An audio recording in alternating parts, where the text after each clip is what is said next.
Calling Parks, Arts, Education, and Equality Subcommittee to order. It is October 25th, 2017.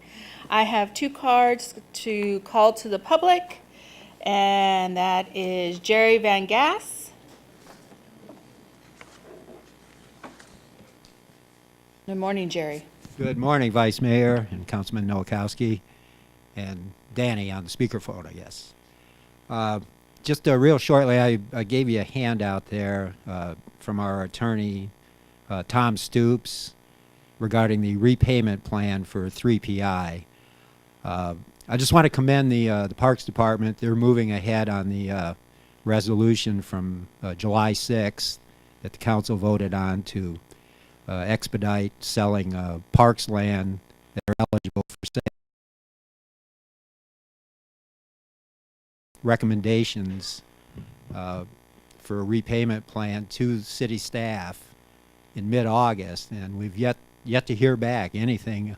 At the July 6th meeting, they had said they'd be back in the fall with some kind of plan. So we're still awaiting that, and we don't want to get into the holidays and have it bumped to next year. So we'd like to see something relatively soon.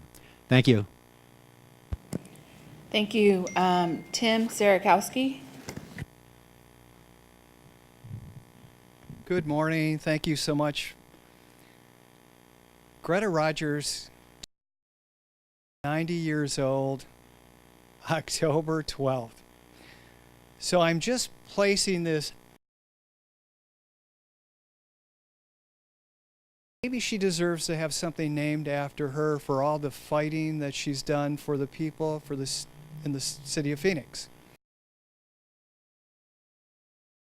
Laying it out there for thought that we could think about something that would be very appropriate to name after Greta.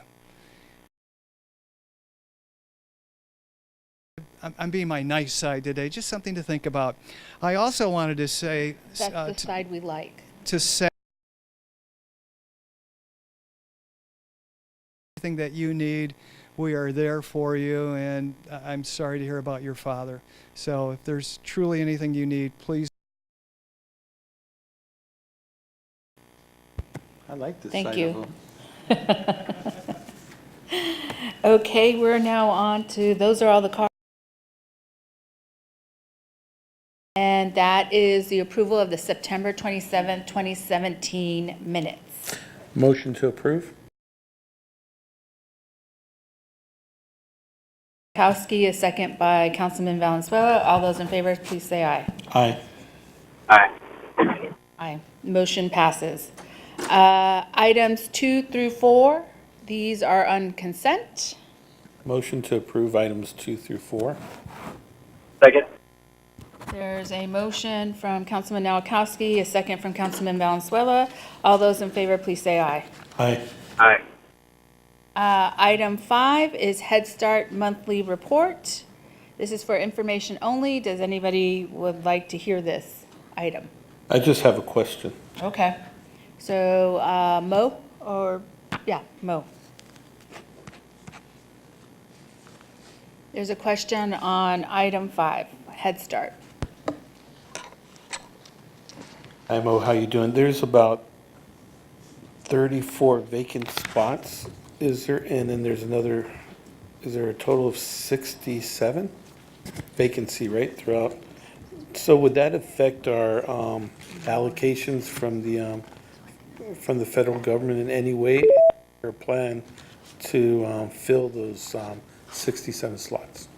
Yes, Vice Mayor Pastor and Councilman Nowakowski, excellent question. Thank you so much for being so attentive to the report. It's something that performance Head Start standards, we do need to come to the governing board each month.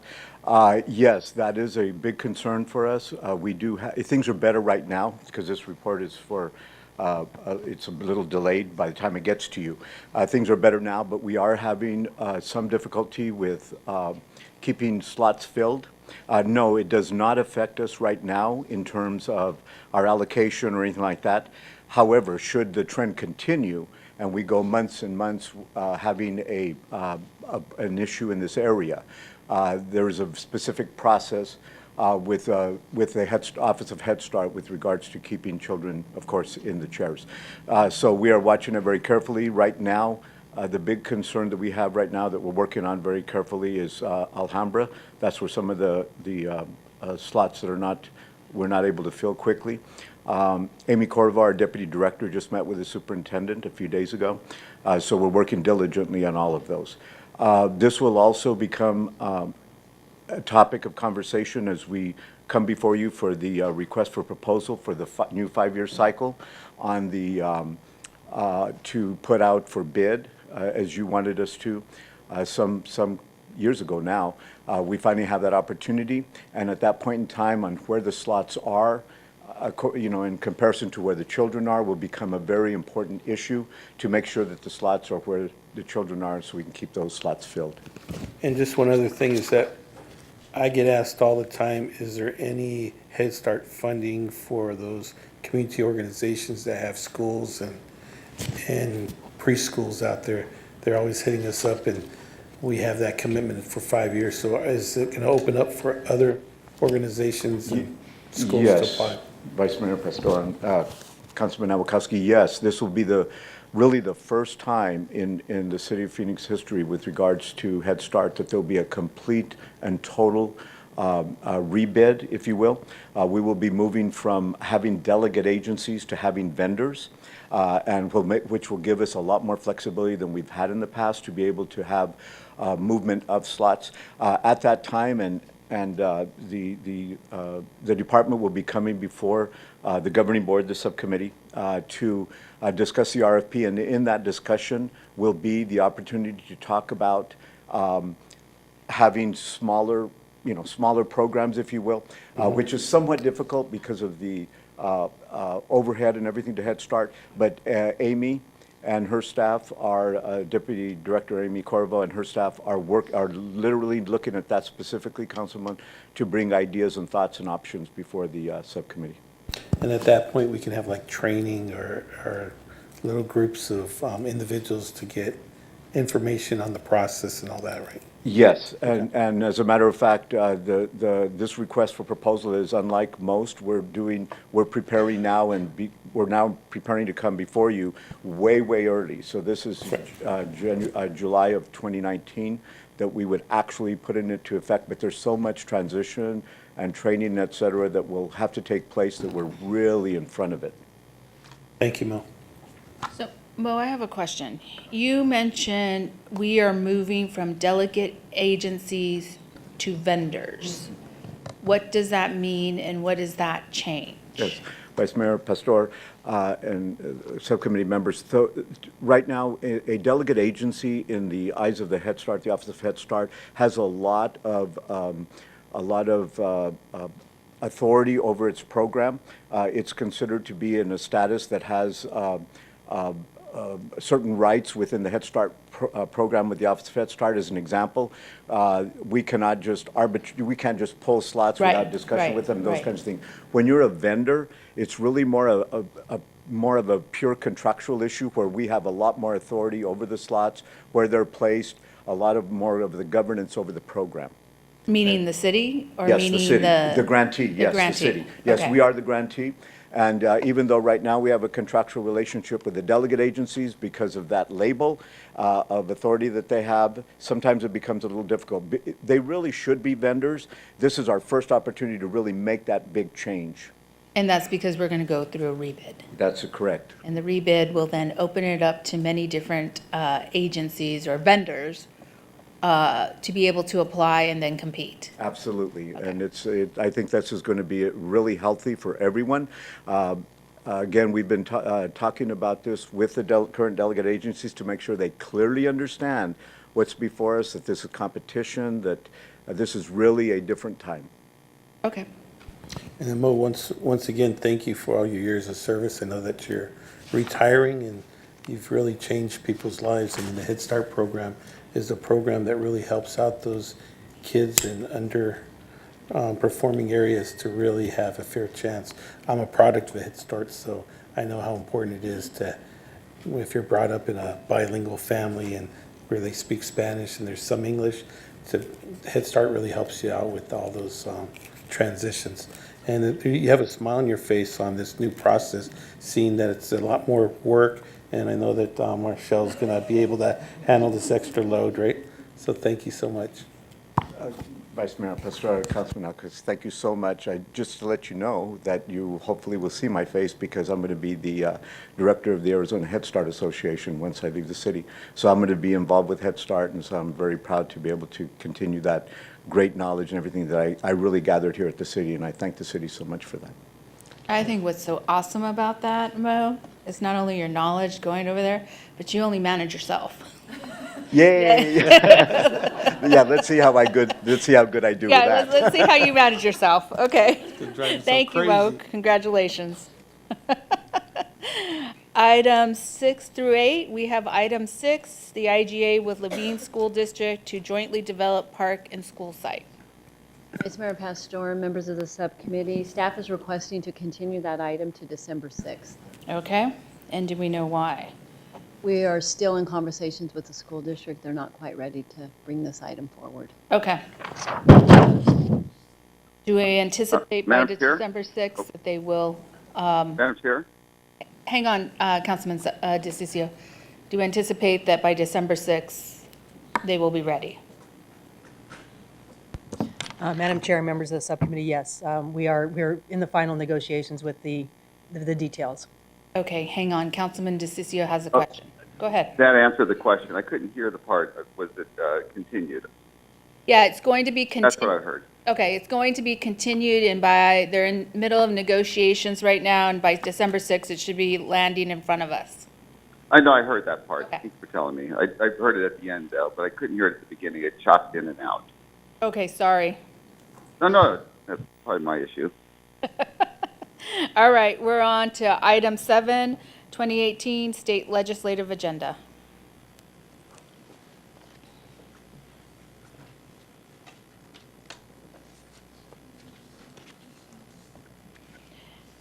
Welcome, Mr. McCune and staff. I'm not sure who's going to go first. Good morning, Vice Mayor Pastor, Councilor Nowakowski, and council members on the phone.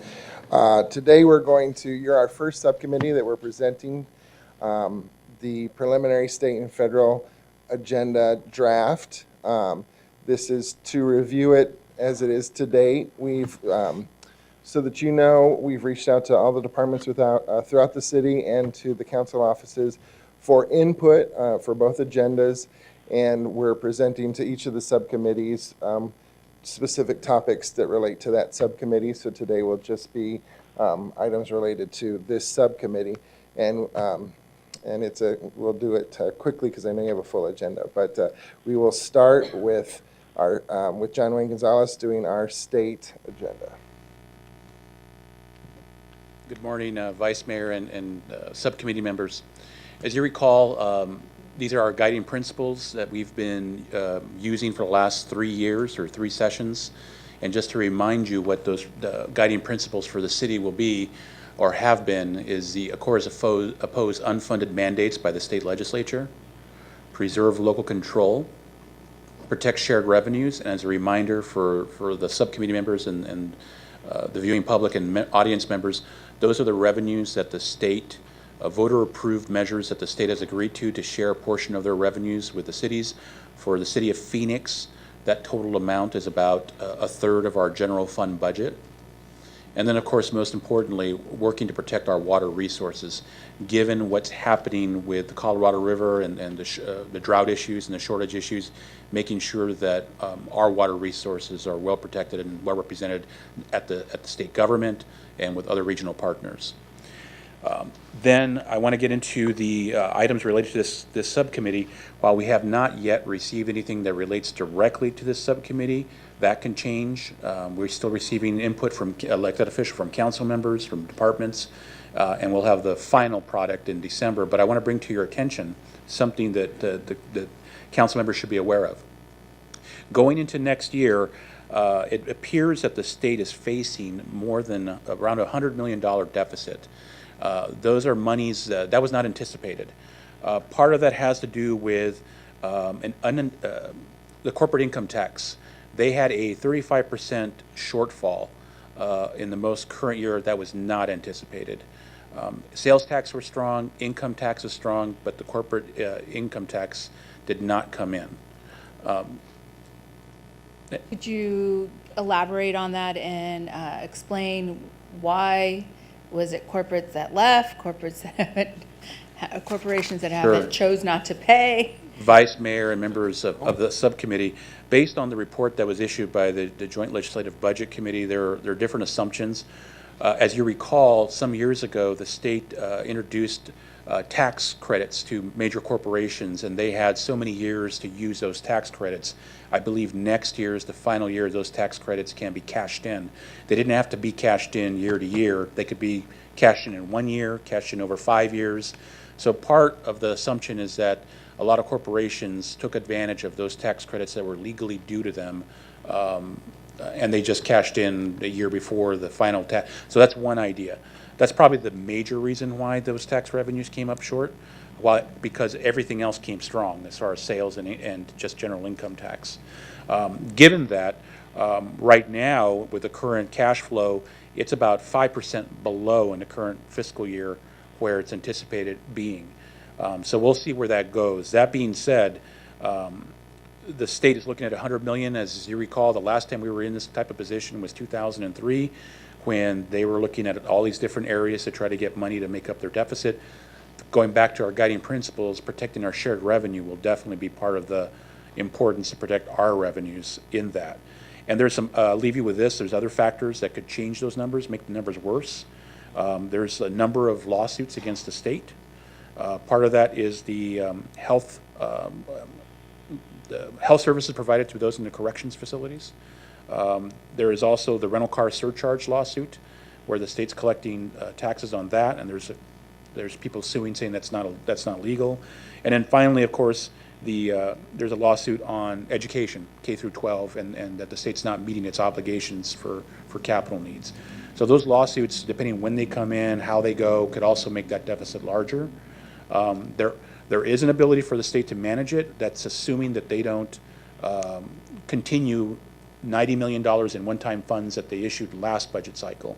If they didn't do that, that covers a lot of that deficit gap. And the economy also, by the end of the fiscal year, could improve in other areas that help increase those revenues. But we just want to make sure that the mayor and council are aware of the potential shortfall at the state. And of course, we always know that the legislature starts looking at other areas or other entities that make up the shortfall. And with that, that is the only summation I have for the state legislative agenda. Take any questions or? I have questions. What do you anticipate? Obviously, we've talked about the share revenues because last year we were in a deep, I guess, dialogue about our share revenues and protecting them. What do you anticipate or are hearing about our share revenues of what they're looking at? There is no discussion right now, Vice Mayor and members of the subcommittee. There are no discussions about revenue sharing right now. And I think part of that, or I believe part of that, is because the last time, and this had to be in the late 2000s, when they tried to take revenue sharing to make up their budget deficit, the League of Arizona Cities and Towns led a lawsuit against the state saying that they couldn't do that unless somehow they had the supermajority votes to raise revenues for the state, and also that we had to receive some type of benefit or service from those revenues. And we actually won that lawsuit. The cities won that lawsuit. So if the legislature is going to try to take our revenue sharing based on that lawsuit, they're going to have two hurdles to climb.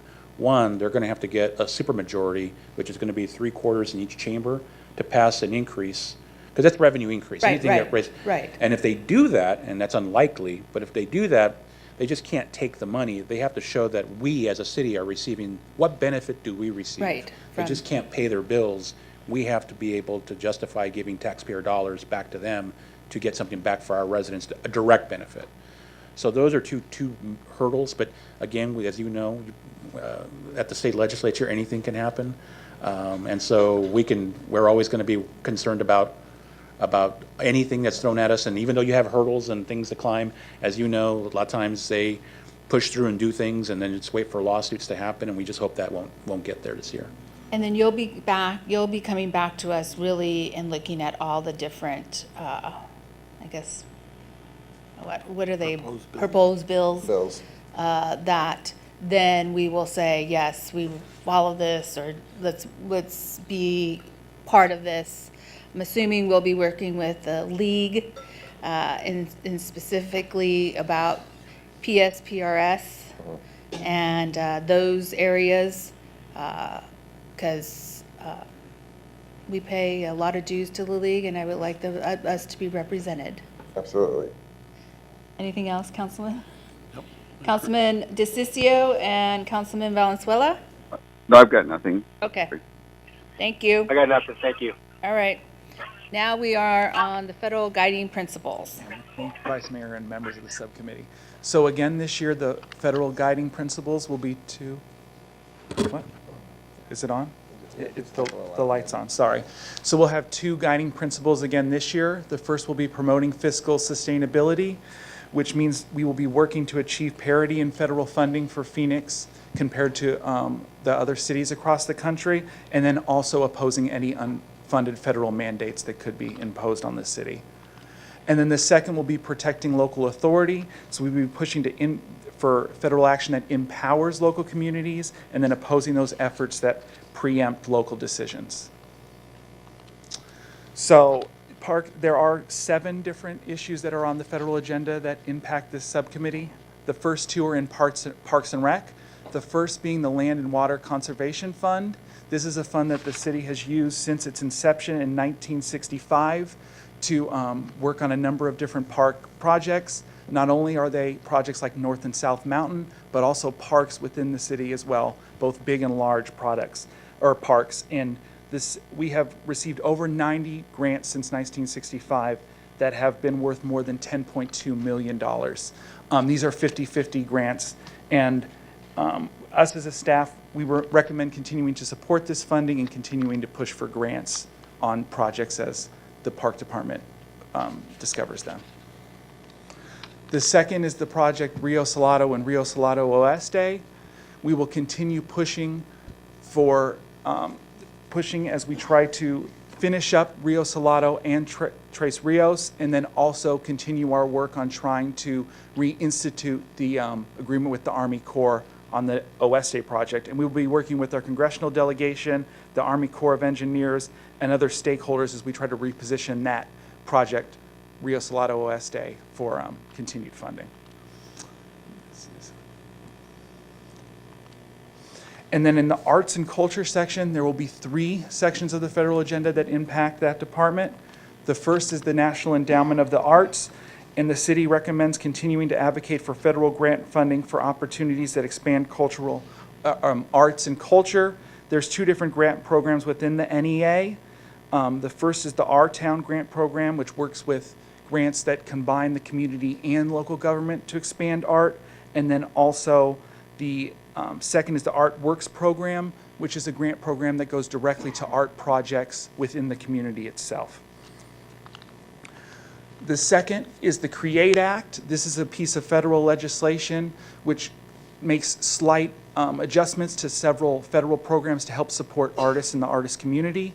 Those adjustments happen in FEMA, where artists would be eligible for emergency grants when a disaster happens in their area, as well as the Small Business Administration, which would allow artists to utilize some of the programs that they have to support businesses, and then also the Rural Development Administration, which has incubators and other small business loans and small business tools that allow those artists to succeed in their small businesses.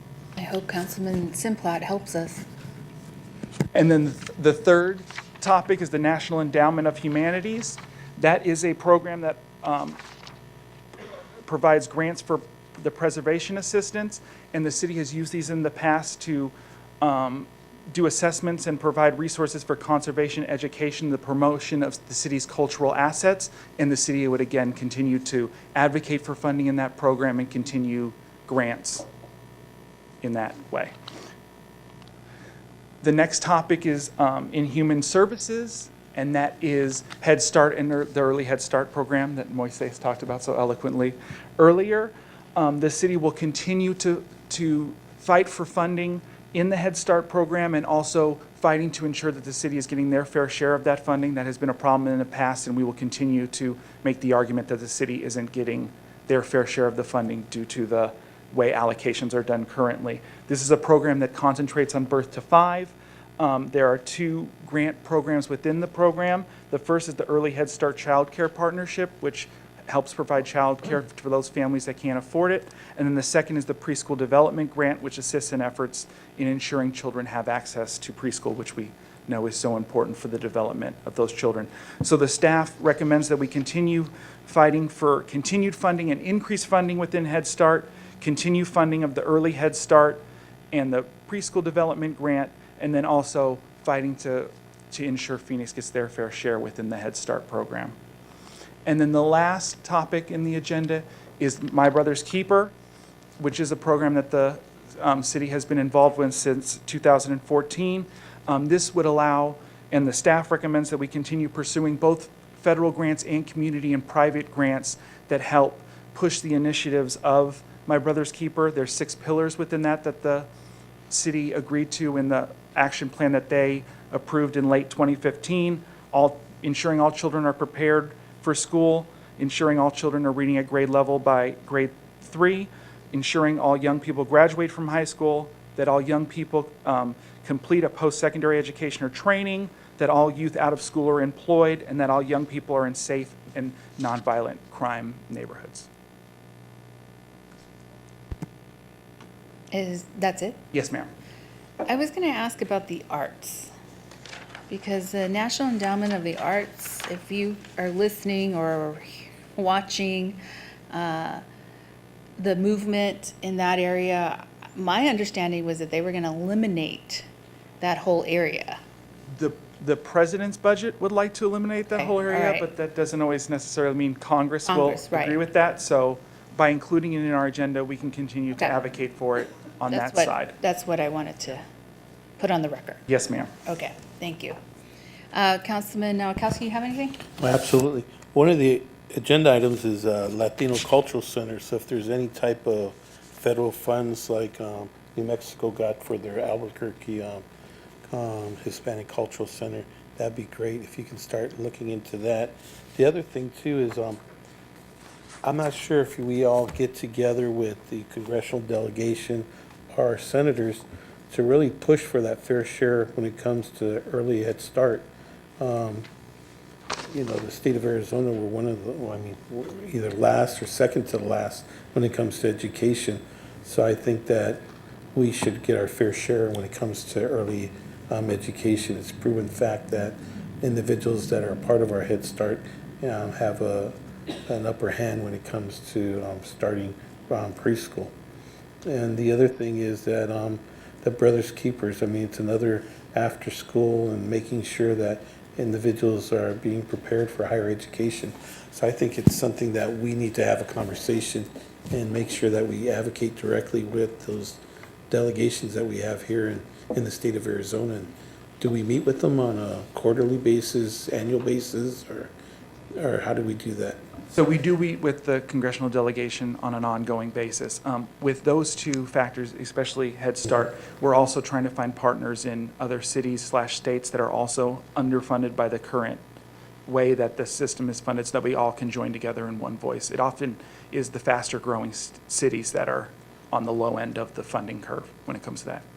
If, when you do meet with the congressional delegation, I would like to go with you, and I know that our vice mayor is involved in education also, so we can help advocate. I think it's something that's really important, and seeing the state of education in the state of Arizona, it's, I would love to be a part of that, to push it, and also any type of funding for the arts, and especially when it comes to building that Latino Cultural Center, if there's any federal funds out there that we can tap into.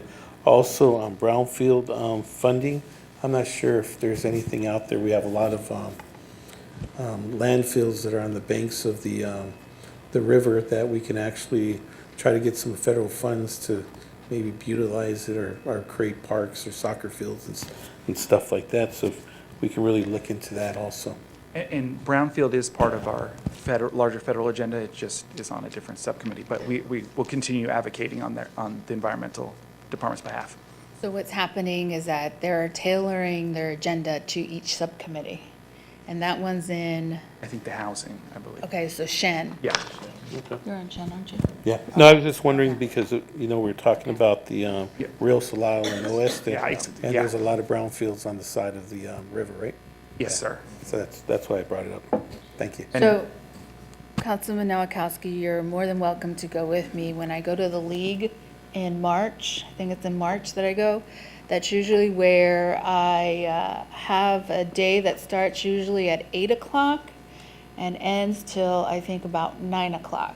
So you're more than welcome to join me. And when I went, I did visit with the Head Start, the main woman at that time. And she told me of the changes and everything that was happening. And I did meet on several non-profits or foundations regarding the parks. So you're more than welcome to join me. When is the League of Cities National Conference? Definitely in March. It's in March. We can get you the exact dates. All right, thank you. Thank you, gentlemen. Really appreciate it. Is there, Well, oh, sorry. well, just if there's anything else, those are great additions, and we'll be covering them now, Councilmember Nowakowski and the other committee as well. But if there's any other additions that you'd like to see related to this presentation, this would be the time we just take them, and then we'd like to just ask for approval from the committee for the presentation so far. I would like to keep a pulse or keep us engaged with DACA. I think that's a very important piece, especially for our city. And so I'm not sure how to include that. Or do you just take it? Well, we haven't. So on that, there was an action that the council took in March of 2013 and did include in the 14, 15, and 16 federal agendas that was immigration reform related that I can hand out. And again, it was related to immigration reform. While it did not address DACA, it can be Well, a starting point, and then we can work off of that. yeah, I'm just saying because right now, in the time right now, I think we still probably would like to have that language of immigration reform. But since DACA is right now in the front and center, we probably need to really include that and say we need to keep abreast and updated and understand what we need to do as electeds to push for it. And then in addition to the reform. So I'm not sure, do you want me to read this? Or do I just say policy adopted in 2014, 15, 16, and which includes DACA? Okay. Will that work? Or do you want me to read it? If you're comfortable with this language, you can add this language and. You want me to read it, With the or? focus on DACA. And then I can, I can share some language with the subcommittee, and we can go from there. Okay, perfect. Yes, ma'am. And then Vice Mayor, if there's any type of funding for securing our parks, we have park rangers, we have police officers, and if there's any extra funding, especially on our preserves, I mean, that might be something we can get some federal funds for that. We'll be sure to investigate All that. right, thank you. I don't know if you want to do them separate or together, but the agendas. Oh, can I just move both? Items 7 and 8, I need a motion on items 7 and 8. Motion to approve items 7 and 8. Anybody on the phone? Second. I can second that. Okay, both, I got 3. All those in favor? Aye. Aye. Aye. Thank you, Thank you. appreciate it. Our next item is item 9, the Latino Cultural Center Assessment and Feasibility Study. I don't know how to approach this, and I just need to. Just do it your own.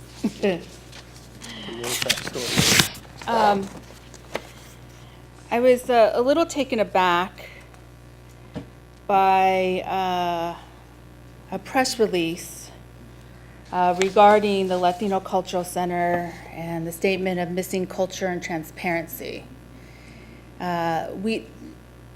and I was taken back because this item was not in front of us yet. We were preparing to get this item in front of the committee, and didn't really understand clearly where this was going and moving. So Yvonne, I want to acknowledge the fact that your name was part of this whole piece. You did the great work that we asked you to do and we contracted you to do, and did a great job on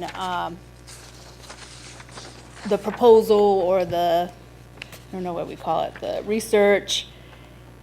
And I'm just the feasibility study. And so I'm not really sure where that came from. There is a statement in there before we release everything, and it's a general statement that is done with any study from the writer or the author, of saying, asking for permission. Once it's released, but stating that to get permission from the author. And so I just want to make sure that people know that you do this for a living. This is part of all the talent that you have, and this is what we hired you to do.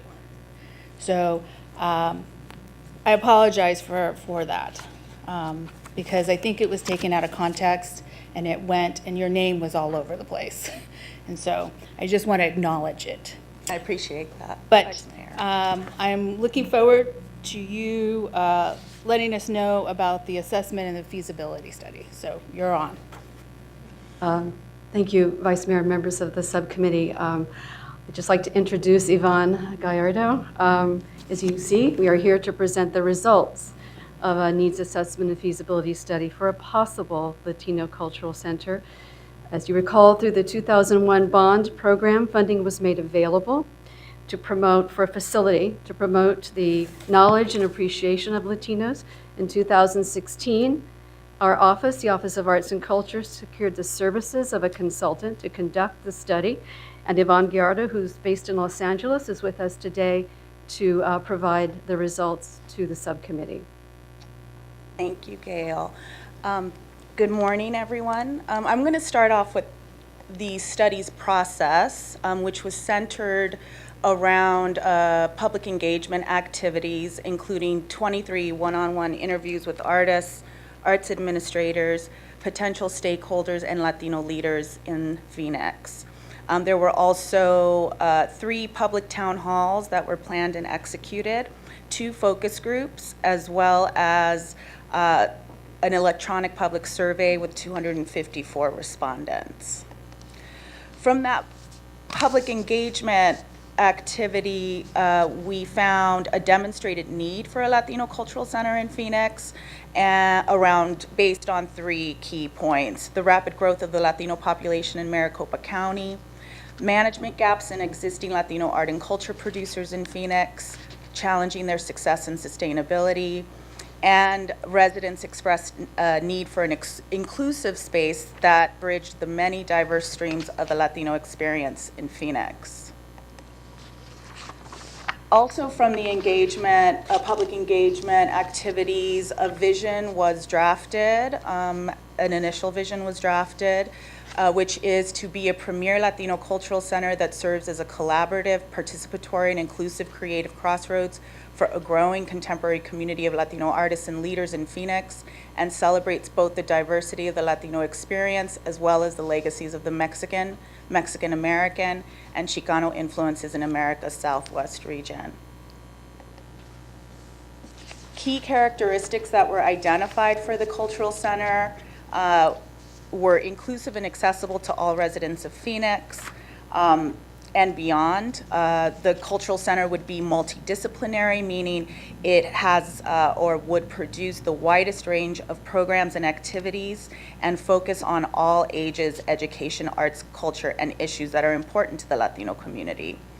It would also serve as an administrative conduit for the existing Latino arts and culture community. Examples of programming that we heard residents of Phoenix would like to see were defined by partnership and collaborations with existing Latino arts and culture organizations in Phoenix, and implemented by what would be the staff and key partners of the Cultural Center. So those examples would be an annual cultural festival, a community kitchen and culinary classes, art workshops and classes, community and artist-led events, lectures, poetry, and storytelling, as well as professional development for artist organizations, and off-site mobile art performance services. The common thread that we found through all of these suggestions from residents was an education and participatory-based set of programming. People want to make art or be a part of the process. When you say be part of the process, can you dig deeper in that statement? Sure. Traditionally, when we think of art or the experience of art and culture, we think of the resident or the participant as passive.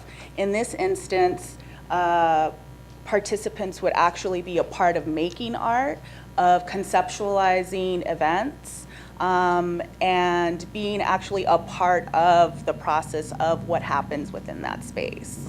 So it's like assisting or being part of creating the programming. Correct, or having a workshop on how to make art, or being a part of an advisory committee for a cultural festival, something to that. So it's inclusive.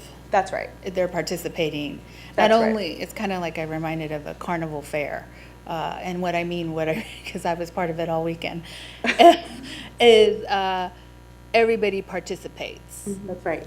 In making sure the carnival is successful, but everybody participates in having a voice of what they would like to see, what food items, who's going to do the baskets, who's going to do the entertainment, and everybody is engaged, and it's a whole community. So that's what I'm hearing you say. Exactly. Okay. Exactly. Public engagement activities also included questions and surveys around the location of the cultural center, and we found two salient themes that came out of those answers. The first was a desire for a visible Latino cultural presence in Phoenix at the heart of the city's cultural center.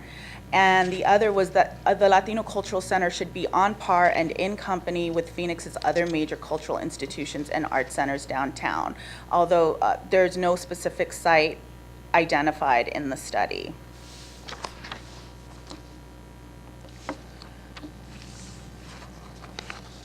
We took a conceptual approach to the facility because there's no specific site at this moment. So the concept would be identified by an idiosyncratic local contextual framing. It would be small, manageable, and modular. And the design would facilitate collaborative and concurrent activities. Things can happen at the same time without disruption. The size would range from 22,620 square feet to 18,330 square feet, and estimates based on a minimal dollar to square footage equation ranged from $4.5 to $3.6 million for new construction, and $2.3 to $1.8 million for rehabilitation of an existing building. As you can see here in the diagram, this is based on the new construction proposal. Again, it is conceptual and takes into account a couple of assumptions. One, that the facility would be one story, that it would be one building, on-site parking would meet requirements for city parking codes, and an exterior courtyard would be a usable exterior space. In addition to the new construction, or as a part of the new construction, it would either happen on a city-owned or a city-owned land, or a rehabilitation of an existing city-owned building, or the mixed-use development on city-owned land in partnership with city or private developer.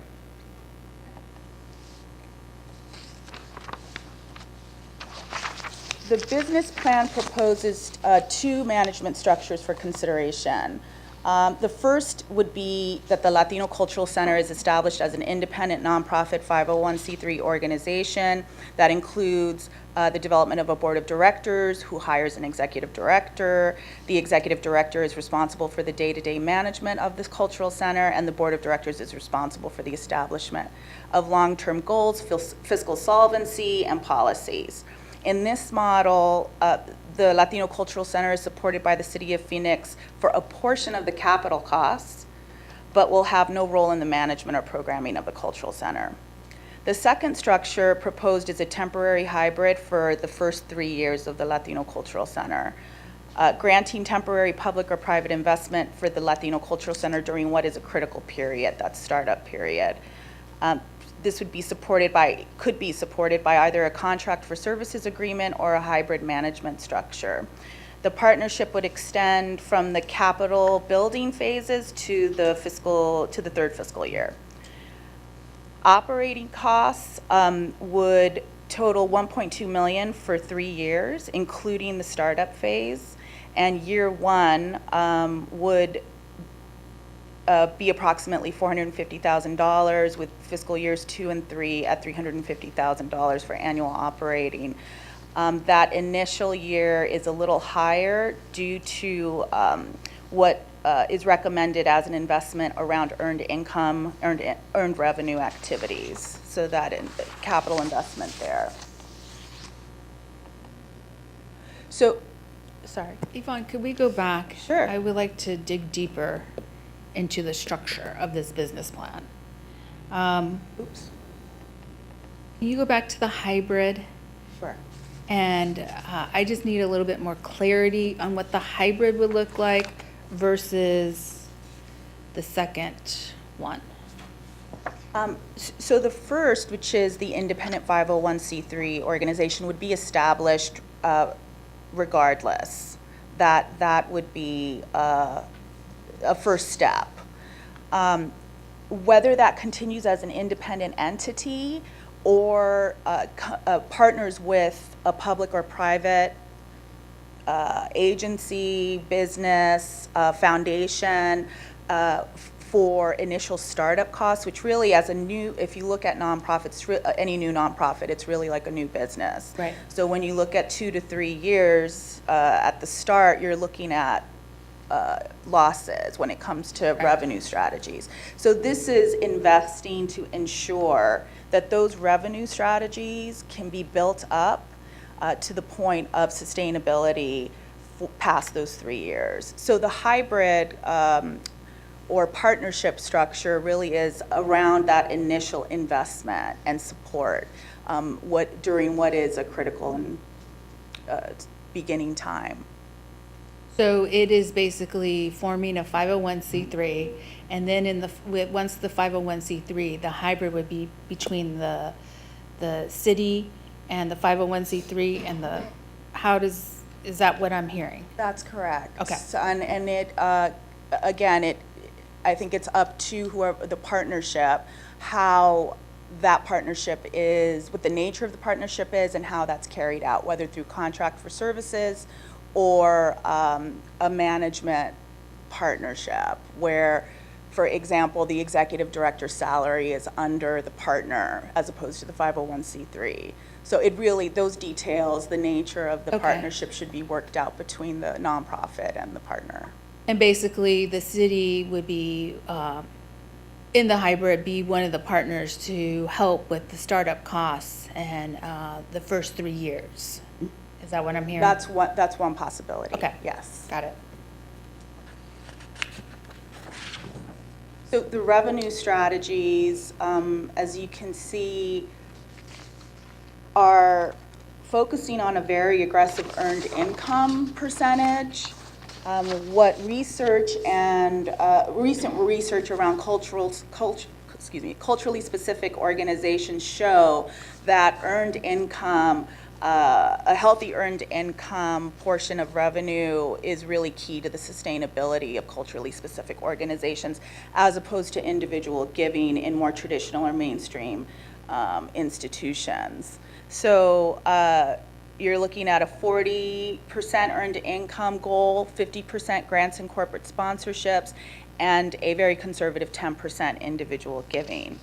Earned income it can be identified in within relationship to the concept of the Latino Cultural Center as annual cultural festivals, mobile art services, where workshops, art services are taken to parks, community centers, private events, on-site workshops, space rental, and kitchen rental. So when we talked about community kitchen, that's a part of an earned income revenue strategy. So connecting earned revenue strategies to programming as much as possible ensures that those are integrated and continued without additional personnel costs or outside costs. Community outreach and engagement would combine grassroots marketing strategies, the use of, this is initially in the first 3 years for initial engagement, using tactics of street team, engaging artists and cultural producers and cross-sector community organizations that serve Phoenix's Latino community. Combine this with more traditional marketing and advertising approaches, and you get optimal engagement. And that concludes the key points of the study. Thank you. Questions? Happy to take questions. Yes. Councilman Nowakowski? You know, I have a couple questions. I think it's a great program. I think I would like to see how we can combine some of our city programs and have a cultural twist to it. Seeing that 40% of the population here in Phoenix happen to be of Latino descent. So I remember growing up, we used to have community councils, and it was a part of the LEAP program. And basically, we had a caseworker. That's where I went to Head Start at the community center. We also had a senior program there. So how can we create a space in Central Phoenix where it's not just a cultural center, but it's a resource center for everyone with a twist of culture in there?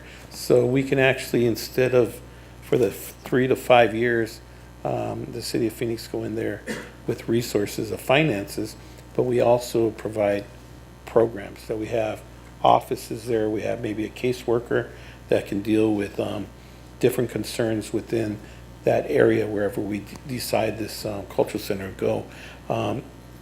Senior programs, and it's not just for Hispanics or Latinos, but it's a twist of culture where you celebrate the different cultures throughout the city of Phoenix. You know, maybe 1 month it'll be a Latino twist to it, but then it could be Chinese, Irish, and just different twists. So we celebrate with our seniors that whole diversity of culture that we have in the city of Phoenix, and also after school.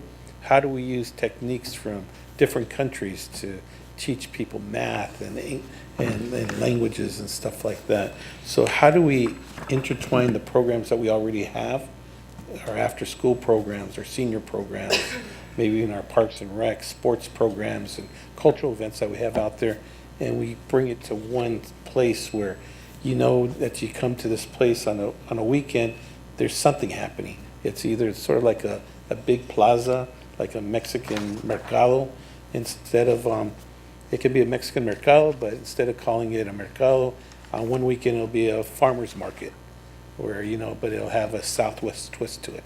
So I think be a destination point, so when people come in from back east, they're always looking for something Southwest to take back, something from Mexico. So they can come here and there's retail shops there.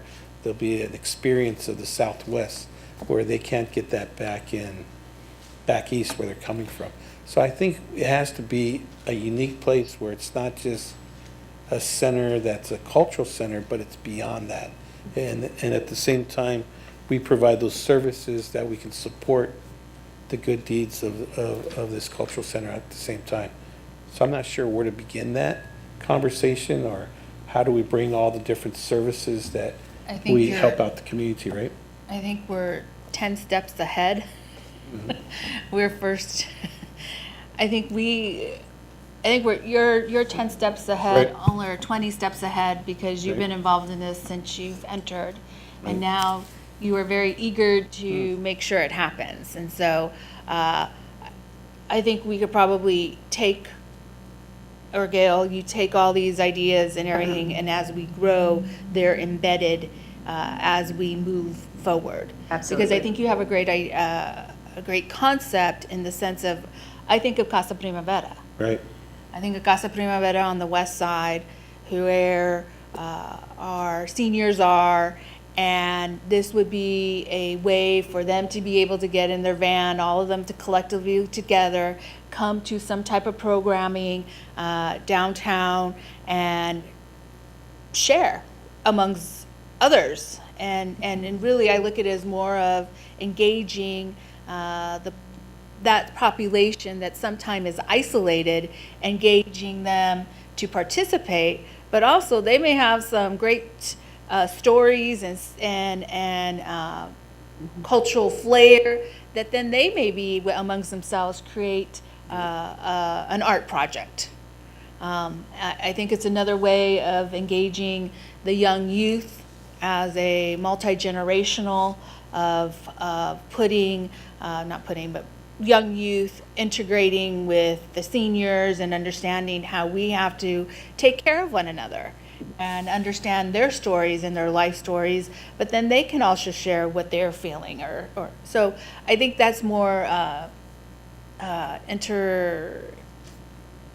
intercultural or of building a community. I think that's what community does. And I think we can do that. It's just a matter of how we create it in the programming. Because I'm assuming this goes now into the programming piece That's correct. and the sustainability piece. I think you're right, Vice Mayor, or the study showed that inclusivity and a welcoming atmosphere was really important to the residents of Phoenix, and intergenerational activities. And so, yes, the programming, the narratives, if you will, of programming are to be created by the staff once they're in place. And they're also to be responsive to community ideas, so that programming can be expansive as well as directed by staff. I have a curiosity. It just hit me as we're talking. It's a cultural center, but I also look at it as a educational center. And so one of the elements that right now we're facing or we're hearing or I want to learn more about is really social justice and equity. And so that movement is happening.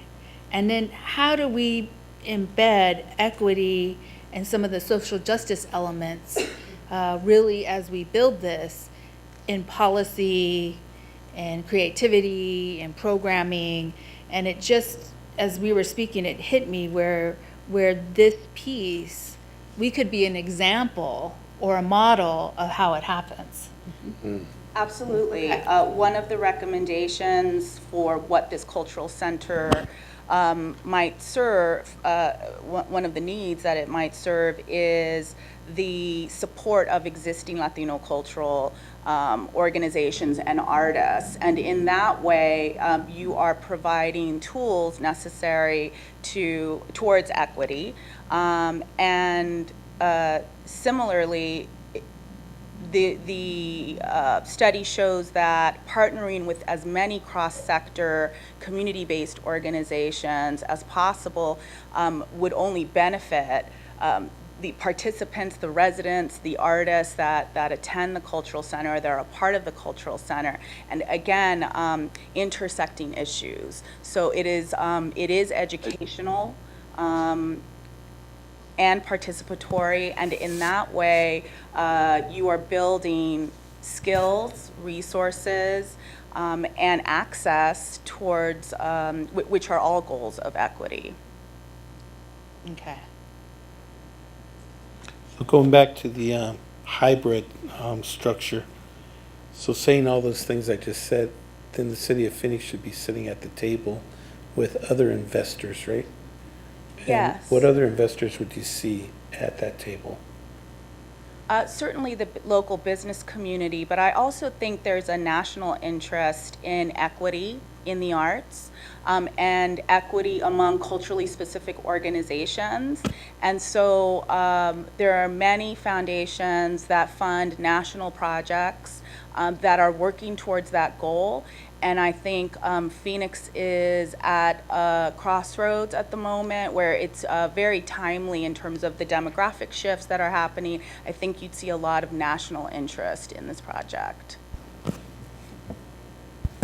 One of the things that I would like to see is starting to form that hybrid structure where we get those key individuals on that board to start to look at the possibilities of fundraising and trying to see if we can meet that goal of 1.2 million just to operate it for the next 3 years, and then the funding for the construction of the building itself, and maybe another team looking at a location site that you can bring to the subcommittee and maybe suggest a couple locations and stuff like that. Yes, Vice Mayor and Councilman Nowakowski, one of the recommendations is that the next step might be to form another advisory committee to do exactly that. Madam Chair? Yes, go ahead, Councilman. Yeah, I think what Councilman Nowakowski's been talking about, and I think he's spot on this. I don't believe that these cultural centers ever become really self-sustaining or done on donations alone. They're not going to happen that way.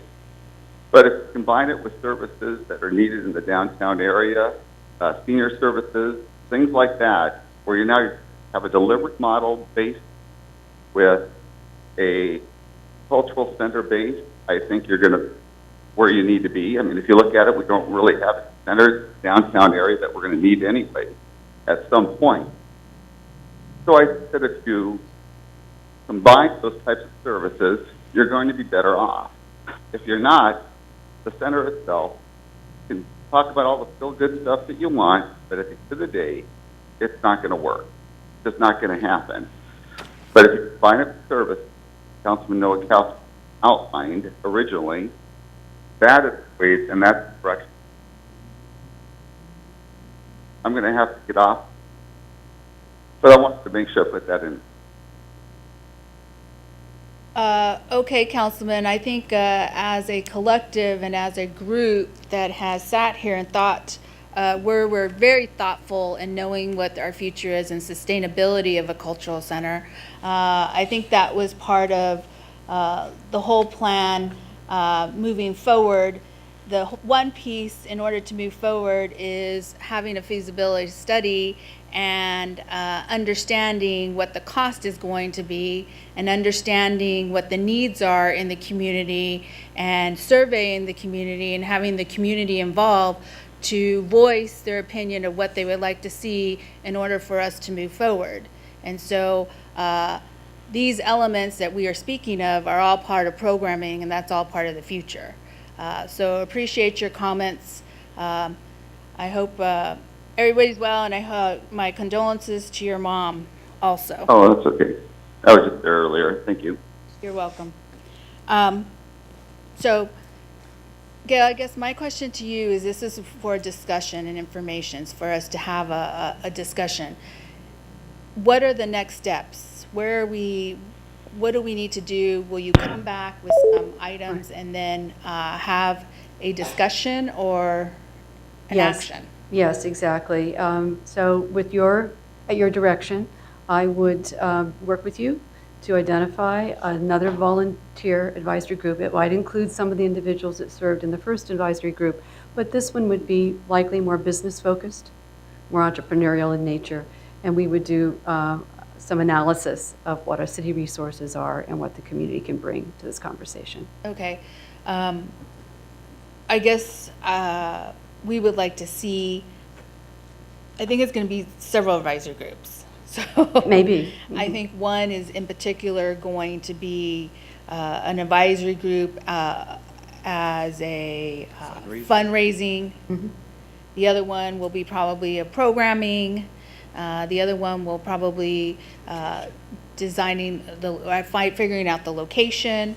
The other one would be also, not programming, not location. Oh, I lost it. The design, you're gonna. Fundraising, no, I lost it. But there's going to have to be several different groups, and they're going to have to be, I look at it as happening simultaneously, not just working in very silo, and it's going to have to be very focused and manageable. Oh, I know, forming the 501c3. The governance. And figuring out who that board of directors would be, and I guess the governance. Okay, so. We have a lot of exciting work ahead of us. Yes. Do you know how much time you'll need? I don't know exactly. There are some other resources I need to understand, and I think more conversation with all of the council around individuals and entities interested out there in the community. But I would say I would certainly need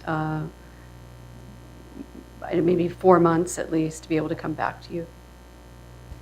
And my question would be, any type of resources or staff, or you have the staff that's gonna be able to handle this type of a project?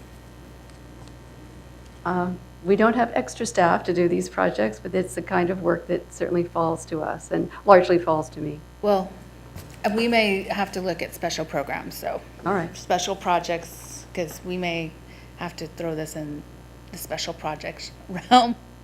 All right. Area. We're happy to But, have that conversation. So then I can anticipate, let's see, December, January, February, March. Okay, so I'm going to put it in the March agenda. I'm happy with Okay. that. Thank you. We do have a call to the public, and I'm so sorry, Thomas. We got the presentation started, we got engaged, and I should have asked you from the very beginning to come speak. I apologize. I enjoyed the presentation. My name is Thomas Simon, and I am here, and I want to say thank you to Vice Mayor Pastor and Councilman Nowakowski and Councilman Venezuela. I think Councilman DeCiccio is gone now, but we want to send our condolences to him and his family, and let them know that we believe that the safest place is where his father is now, in God's memory.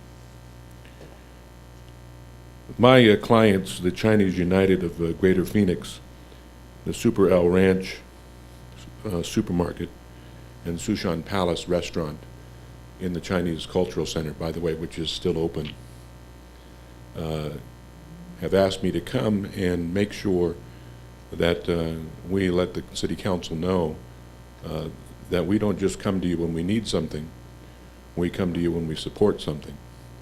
And we support this project, this idea of cultural diversity from the Hispanic population. I'm struck by the recent census report that shows over 41% of 18 and 19-year-olds in the city of Phoenix are Hispanic.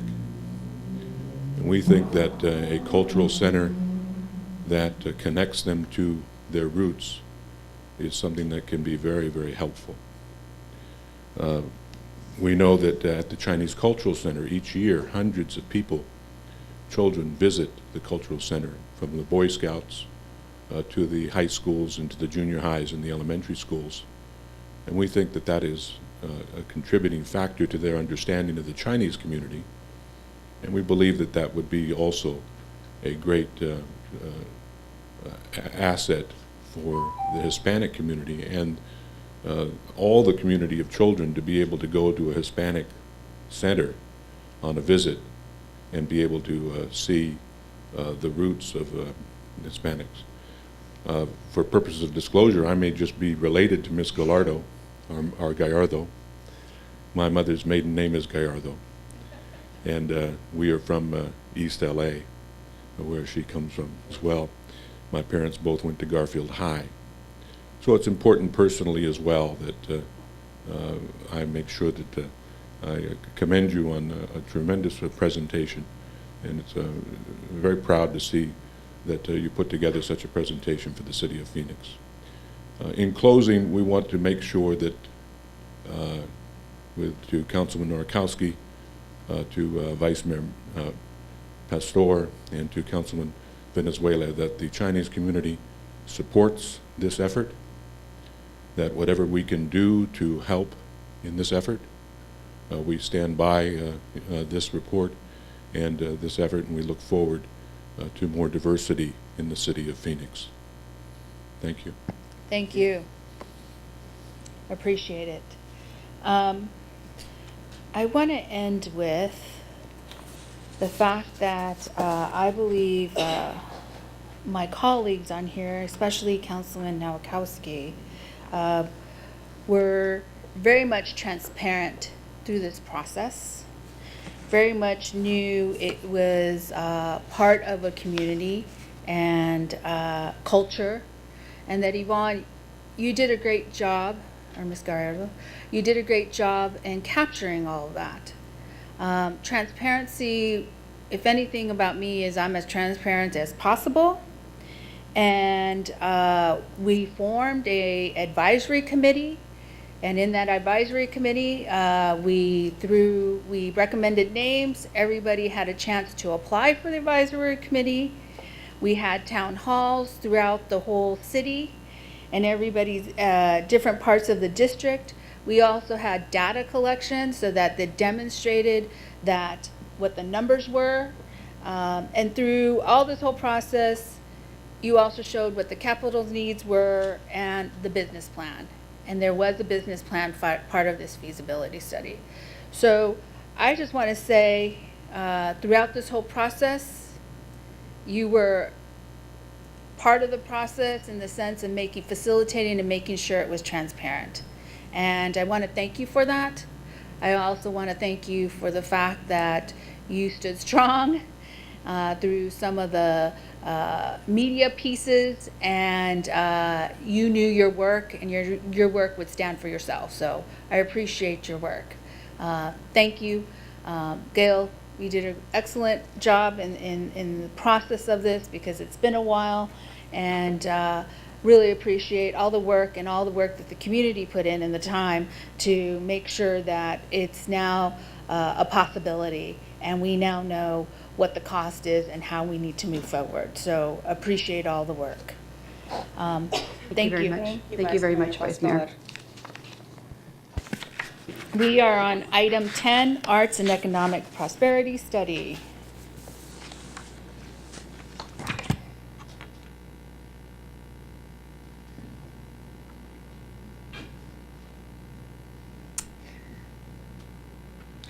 So, Vice Mayor, members of the subcommittee, this is Arts and Humanities Month, and it's a time, of course, when we celebrate the value of arts and culture nationally as well as in our local communities. Our main focus this month of Arts and Humanities has been spreading the word, the news, about this new survey that was published this summer by the Americans for the Arts. This is a study that they conduct to evaluate and measure the economic impact of the nonprofit arts and culture sector on the organizations and the audiences that they serve.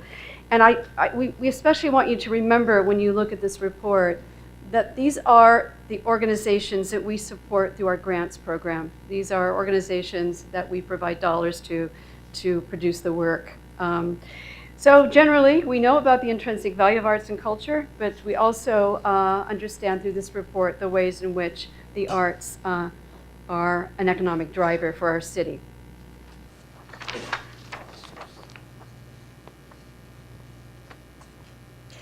So we launched our study, our report in late August at a breakfast meeting that we held at the Opera Building, one of course, the city-owned facilities. Americans for the Arts Vice President for Research and Policy, Randy Cohen, traveled from Washington, D.C. to present the findings, and he was joined by Mayor Stanton, Todd Sanders from the Greater Phoenix Chamber of Commerce, and CEOs of the Opera, Art Museum, and the Symphony. The audience was comprised of arts and culture leaders, but also key figures and members of the business community. So this Americans for the Arts study is conducted every 5 years and has been conducted since 1994. This is the 5th year, and they studied this year 341 regions representing 50 states and Washington, D.C. The overall findings nationally show that the nonprofit arts industry generates $166 billion in economic activity for our country. With me today are Dwight Walth, our Director of Grant Services and Cultural Facilities, who has conducted the survey for our office.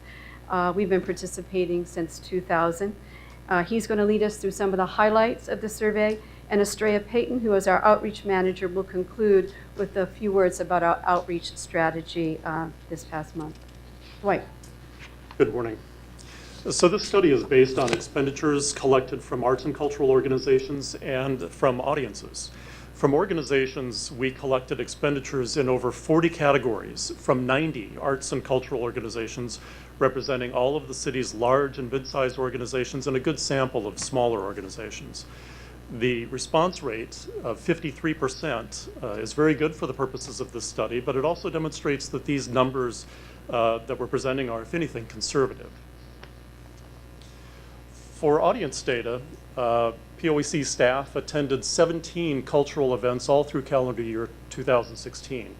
We went to free events, paid events representing all arts and cultural disciplines, and we asked patrons to tell us about their expenses related to their attendance at the event.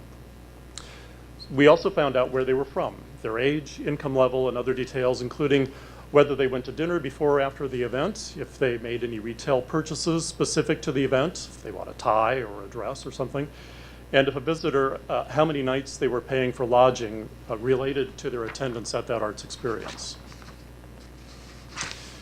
When we combined the expenses, we found a $402 million total economic impact for arts and cultural organizations in the city of Phoenix and their audiences. That's a $100 million increase from the study conducted in 2012, and a significant bounce from the results in 2007, before the Great Recession. The blue bars in this graph represent the organization's expenditures. The orange bars represent the audience expenditures. Comparing 2012 and 2017, note that the organization expenditures are virtually the same.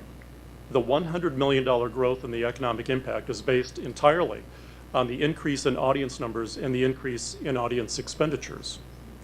The blue bars suggest that the organizations are still on a recessionary footing and have not yet felt the effects of the recovery.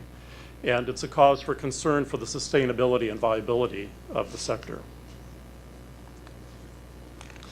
The increase in economic activity provided a strong return on job growth. In our 2012 study, the total number of jobs was 9,623. The 2017 study shows a 33% increase with nearly 13,000 jobs. The economic activity also generated tax revenue for the city of Phoenix, $20 million. When we measure this by the investment the city makes in the arts and culture community through the Office of Arts and Culture's grants program, we find that for every $1 invested through a grant through our office, the city receives $26 in tax revenue generated by the arts events. The state also benefits from this activity. They receive an additional $25 million in tax revenue from arts activity. The national study groups participants in cohort groups, and based on the population of the participating region. Our cohort group includes cities, counties, and other regions, which needs to be taken into account when we're making comparisons. You can see our cohort group participants at the top of the slide. When we look at how we compare in our group, Phoenix mostly falls in the middle of the pack, except for the measures that are highlighted in green. Phoenix audiences spend more than audiences in other participating regions, particularly non-resident audience members. But if you look at the line right above, the percentage of non-resident audience members, you can see that Phoenix underperforms in attracting non-resident audiences, cultural tourists who come outside of Maricopa County. And we'll talk about that a little bit more later. In the area of volunteers, Phoenix doesn't just perform above the median, we are ranked #1 in our cohort group. Locals value their arts community, and they invest not only their money, but also their time. This volunteerism may also explain how organizations have managed to hold their expenses flat over the past 5 years, relying on volunteers to take on staff duties, which is not always in the best interest of the organization. The economic increase of $100 million, as I said earlier, is based entirely on the increase in audience. Organizational data collected reported 7 million attendances in 2015, a 1.7 million increase from the 2012 study, and equivalent to serving the entire population of Arizona. Our audience survey results showed that 80% of the audience is a resident. They come from Maricopa County, and of these, 57% were under the age of 55, 38% had household incomes less than $60,000. Half of the cultural tourists or non-residents that attended were under 55 years of age, and a third of them had household incomes less than $60,000.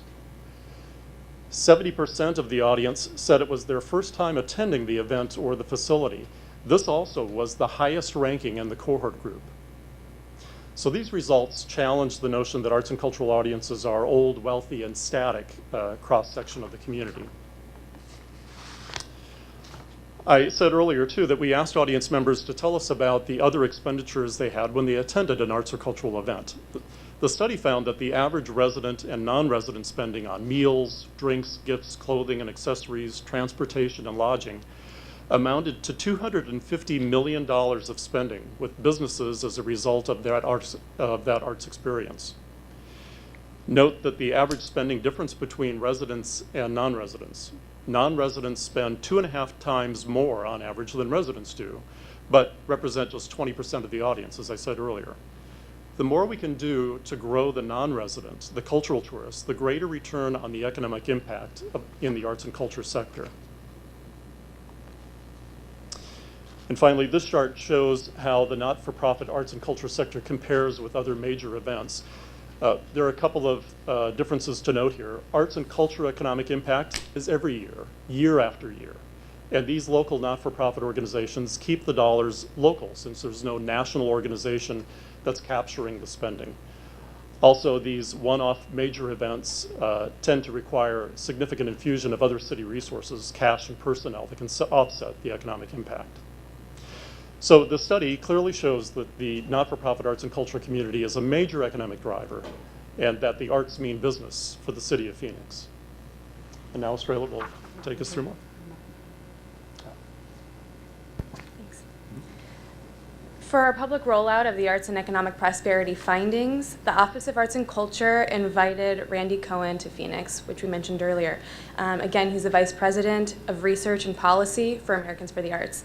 As mentioned earlier, he presented the in-depth findings of the study and explained Phoenix's impact in relationship to the national numbers, which definitely put our city in high ranking.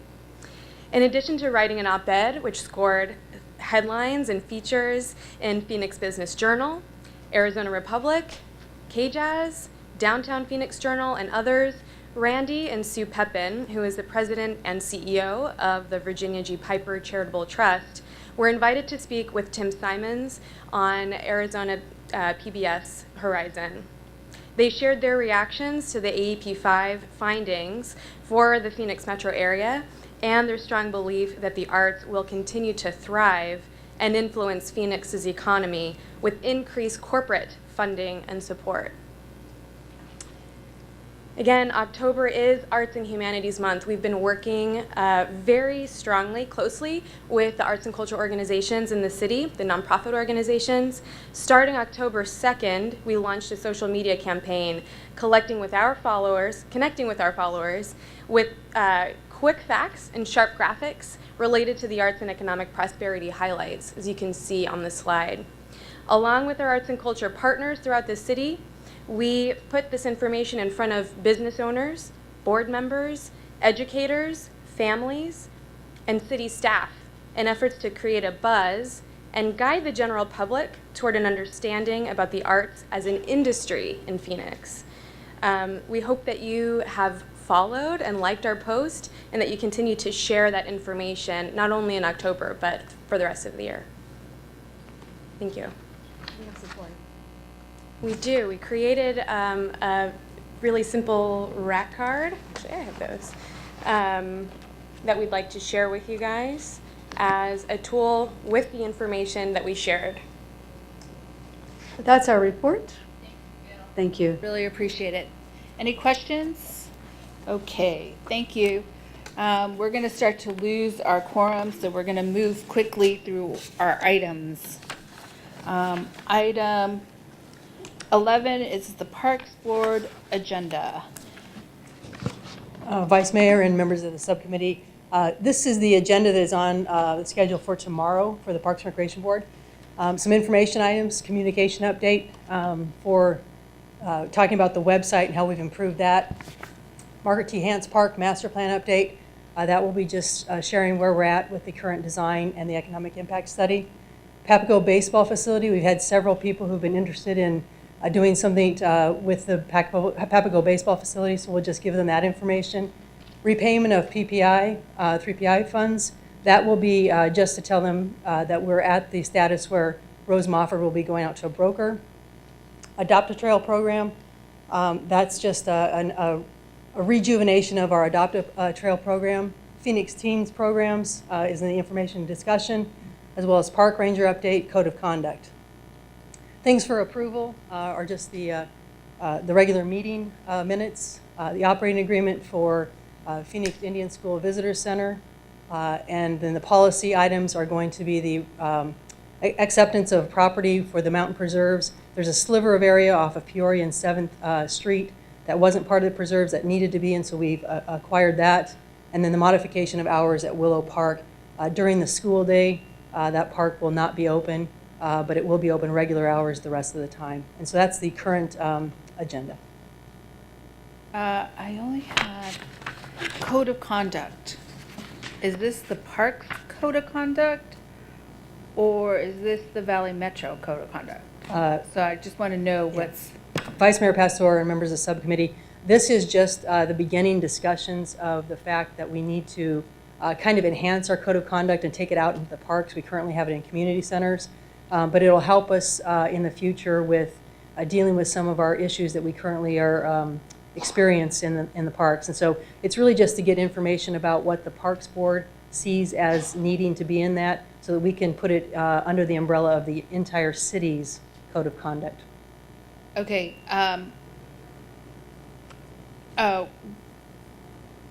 May I suggest that in this code of conduct, somehow the community is involved in this code of conduct due to the fact that we will probably be seeing quickly some feedback from the community regarding the Valley Metro Code of Conduct. Absolutely. What our intent is to, from this, develop input from various user groups, but also the community as a whole before we actually come forward. But we wanted to make sure that we were involving the Parks Board as well.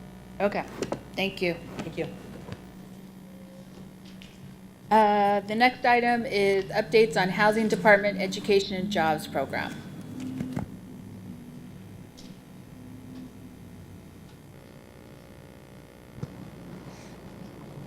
Good morning, Vice Mayor and members of the subcommittee. I'm Cindy Stotler, the Housing Director, and with me at the table is Judy Reno, the Director of College Depot, and Zona Pacheco, the Director of the Housing Supportive Services.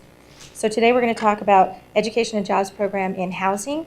So housing's mission is to provide quality, affordable housing and a pathway to self-sufficiency.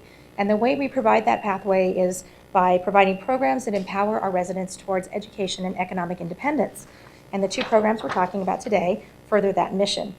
So the first program was funded by a HUD Ross for Education grant that we received in December of 2016. It was a $500,000 two-year grant, and it was intended to improve the educational opportunities for kids in public housing. So the emphasis also in this grant is for high school graduation and college attainment. And with that emphasis, we turn to the experts at College Depot, and I'm going to turn it over to Judy Reno to talk about the implementation of this grant.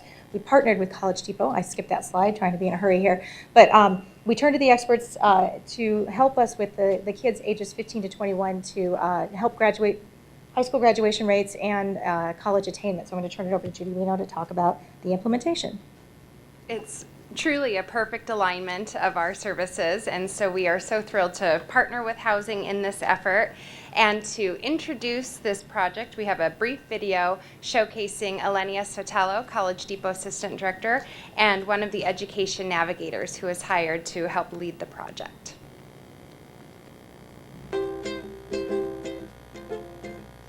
Through the Project SOAR program, the City of Phoenix Housing Department and College Depot at Phoenix Public Library are able to provide low-income public housing residents and their families assistance with the post-secondary process. The benefit of this program is that education navigators are able to assist in English and in Spanish residents ages 15 to 20 years old develop education plans and complete college applications, fill out financial aid forms such as a FAFSA, and ensure that they have all steps necessary to matriculate into post-secondary education. What motivates me as an education navigator is not only the fact that I come from a family where higher education is of great value and it is instilled in us, but the fact that I am passionate about working with older and younger youth who may not have had the opportunities that I have had. I'm excited to be here and help and be passionate about helping these youth.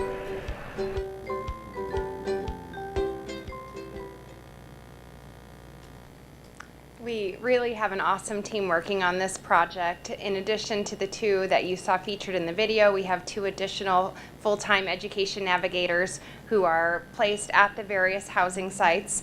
And we have a partnership with ASU School of Social Work where we have 7 additional interns, social work interns, who are helping with the project. And as you can see from the core services, really essentially the core services that College Depot provides, plus getting a little bit more in depth with more of a focus on case management and helping the youth overcome obstacles. Here are the program goals.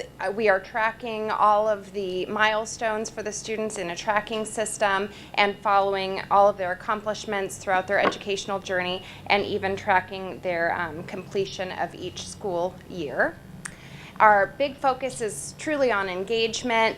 The navigators and the interns are out there every day knocking on doors, visiting with families at their homes, hosting, engaging career exploration sessions, financial literacy sessions, all elements that are going to help the youth successfully transition into post-secondary education.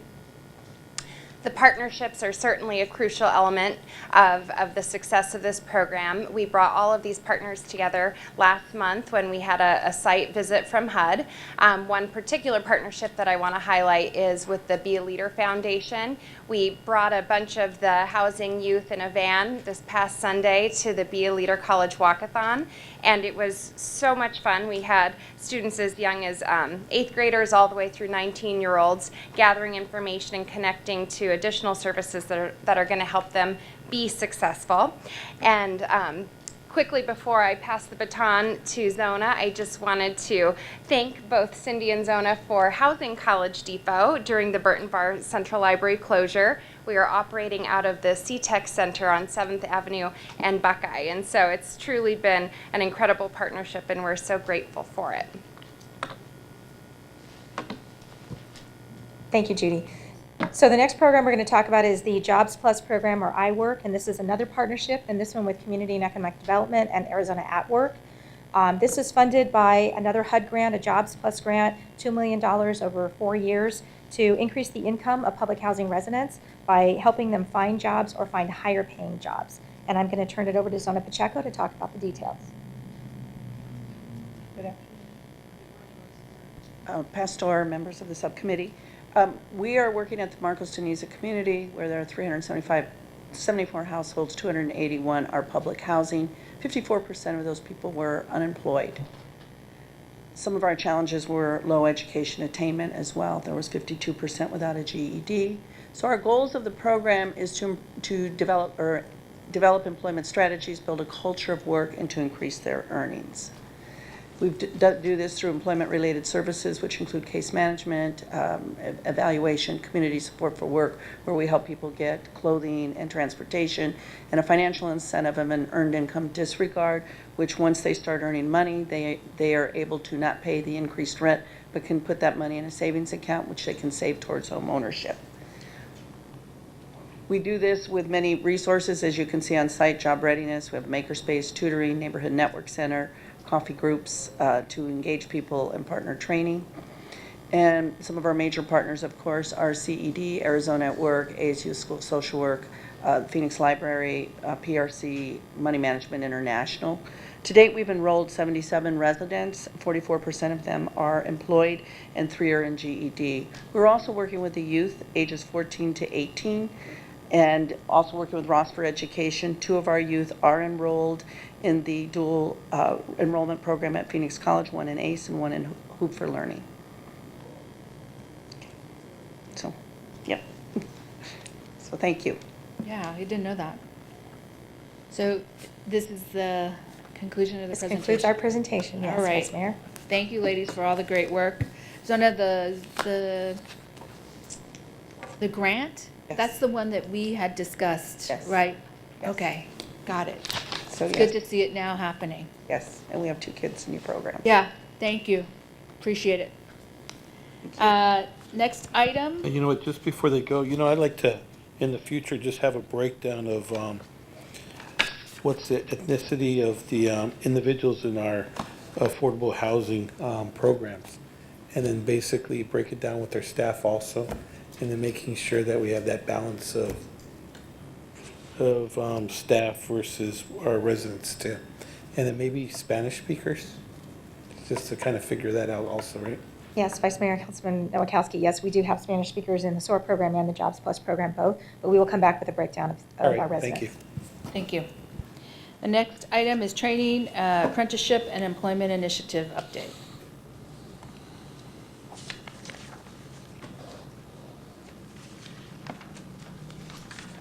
Good morning, Vice Mayor, members of the subcommittee. We are here today to give you an update on Craft a Profession, which is a training, apprenticeship, and jobs initiative in partnership with Economic Development and College Depot. With me here is Rob Stinson, who manages our business center, and Judy Reno with College Depot. I'm going to turn it over to Rob to start the program. Madam Chair, subcommittee members, thank you for having us today. The objective of this program back in October when it was approved, or the initiative when it was approved, was to assess and understand the current industry workforce gaps from recruiting and incumbent workforce perspectives. Number 2, to proactively connect with youth and adults to opportunities in construction science field. And number 3, to increase partnerships with both union and non-union organizations. To accomplish that in March, actually March 9th, over 40 organizations from the private sector, construction, education, workforce development agencies all gathered together in a forum to discuss these issues. Major themes from this meeting included the need, obviously, for people in apprenticeships, the increase in work experiences and on-the-job training programs, and to build outreach programs, increasing opportunities for private sector and education collaboration. I'm going to introduce Judy Reno, the College Depot Director, to discuss Craft a Profession. Essentially, College Depot at Phoenix Public Library has taken on a lot of the kind of marketing and connection point for the youth and adults that we are already serving daily in our work. And so we are essentially shining the spotlight on all of these high demand opportunities and letting both youth, adults, and high school guidance counselors know about the opportunity so that they can then share it with others.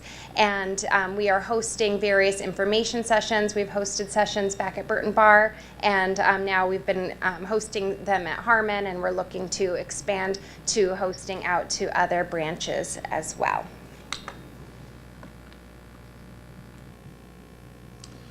As part of the next steps based off the March 9th forum, one of the programs that was launched as a pilot is the Arizona Highway Construction Workforce Pilot Program. That's a collaboration of a large group of entities creating a 10-week training program, including a 2-week in-class opportunity for individuals to learn about the construction industry, safety, essential skills. And then that's followed up with an 8-week work experience, a paid work experience program, which paid the individuals $15 an hour. During the successful pilot launch, all of the candidates were immediately employed before their work experience program was completed. The next launch will be in early December, for the second phase of that program. We have also launched a series of networking outreach events with the Career Technical Education Programs and the Joint Technical Education District. That's a collaboration with the City of Phoenix, Maricopa County, and the Department of Economic Security and Department of Economic Security apprenticeship programs. Some of the next steps are to expand the pre-apprenticeship program, not only looking at just the youth programs, but leveraging some of the Workforce Innovation Opportunity Act dollars for adult programs. Acceleration of recruiting events with College Depot, Arizona at Work, and the private sector. Increased outreach efforts to the CTE programs, or Career Technical Education Programs, and Joint Technical Education Districts through forums and recruiting events, information sessions, connecting education partners, private sector, and the general public. And Judy, do you want to talk a little bit more about the last? Last spring, we hosted an information session for Phoenix Union High School District counselors in letting them know more about apprenticeship opportunities in high-demand growth fields. And we plan in the spring to expand that out to other districts and charter schools as well.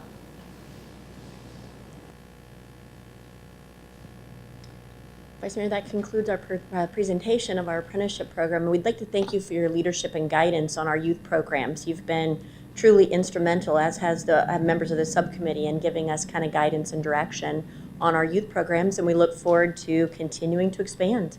We'd be happy to take any questions you might have. I'm looking forward to you expanding, because there's a great need right now in the community, and I'm hearing it from all the labor areas of the demand, which means when there's demand, costs go up. So I'm hearing it all in the construction area of all different levels. So I hope we can get them trained. One question: the 10-week program, do they receive a certificate, and are they certified? Yes. Currently, there is not a certification program in that experiential program. We are looking at creating some type of certification. We're trying to keep this program so it can either fit for union-based programs and non-union-based programs. The first pilot was with a non-union program. And after we vet out the process and secure the sustainability, we're looking to increase the use of certifications for both parties. Yeah, see, I feel it's very important, regardless of non-union or union, that they are certified, because at the end of the day, it's about safety. And for me, when they're on doing whatever they're doing, they have been trained and they have walked out with the certification knowing that that's vouching that they've been trained to do their trade. So that's key to me. But you know where I'm going. Councilman Narkowski. No, I just want to really thank you all for being proactive. I mean, in the workforce training that's out there.